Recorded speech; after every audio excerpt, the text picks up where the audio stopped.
नमस्कार दोस्तों, स्वागत है आपका मेरे चैनल पे। और आज के इस वीडियो में हम यूट्यूब वीडियो के 5 बेसिक चेकलिस्ट के बारे में देखेंगे। इसके लिए मैंने एक वीडियो के लिए सर्च किया है आईफोन 11 प्रो।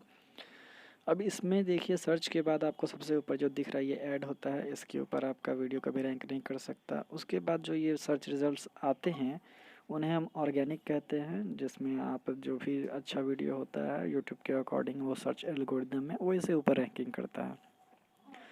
5 बेसिक चेकलिस्ट में सबसे पहला आता है थंबनेल, जिसमें आप देख सकते हैं अलग अलग वीडियो और अलग अलग चैनल के हिसाब से थंबनेल जो हैं वो अलग अलग बनते हैं। जैसे यहाँ पे आप देख सकते हैं टेक्निकल गुरुजी का था, नीचे में आईफोन प्रो, यहाँ टॉप फीचर्स करके एक लिखा हुआ है, ये भी एक चैनल का है जिसमें थंबनेल बना हुआ है।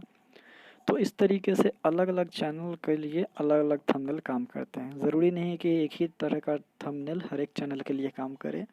तो इस तरीके से अच्छा थंबनेल कैसे बनाते हैं ये मैं आपको अगले वीडियो में बताऊंगा।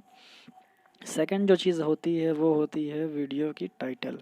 अब अच्छा टाइटल लिखना कैसे है इसके भी मैं 2 तरीके आपको बताऊंगा, जिससे आप एक अच्छा सा टाइटल अपने वीडियो के लिए लिख सकते हैं।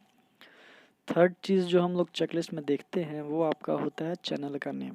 अब आप सोच रहे होंगे चैनल के नेम में कौन सा एसईओ टिप्स है। तो इसमें मैं आपको बताऊंगा कि चैनल जो होता है एक वेरीफाइड चैनल होता है, एक अनवेरीफाइड होता है। जो भी चैनल वेरीफाइड होते हैं उसके चैनल के नेम के आगे एक ये टिक मार्क आपको दिखता है। आगे मैं आपको एक एग्जांपल भी दिखाऊंगा। जो चैनल वेरीफाइड नहीं है उसमें टिक मार्क नहीं होता है। तो आप अपना देख लीजिएगा सर्च करके यूट्यूब पे कि आपके चैनल के आगे वेरीफाइड टिक आता है या नहीं आता है। और अगर नहीं आता है, जैसे ये देखिए यहाँ पे ये जो चैनल है ये वेरीफाइड नहीं है क्योंकि इसके आगे टिक मार्क नहीं है। तो आप भी अपने चैनल के आगे टिक मार्क कैसे ला सकते हैं, वेरीफाइड कैसे करवा सकते हैं, उस पर भी मैं आगे आपको वीडियो बनाऊंगा। और इसके अलावा एक बचता है जो आपका ये डिस्क्रिप्शन होता है। यहाँ पे आपको ये डेस्कटॉप से मैं लॉगिन हूँ तो आपको बेसिकली 1.5 लाइन तक का आपको यहाँ पे डिस्क्रिप्शन शो होता है, बट आप यहाँ पे टोटल 5000 वर्ड्स तक डिस्क्रिप्शन लिख सकते हैं। टाइटल की लेंथ 100 वर्ड्स तक होती है, बट आपको एक अच्छा सा डिस्क्रिप्शन अलग अलग वीडियोस के हिसाब से कैसे लिखना चाहिए वो मैं आपको फिर जो ये आप यहाँ पे न्यू 4K CC लिखा हुआ आता है, इसका क्या मतलब होता है, ये आपके लिए कैसे बेनिफिट करेगा ये मैं आपको बताऊंगा। जैसे कि बेसिकली आपको भी पता होगा 4K मीन्स कि ये वीडियो जो 4K में है।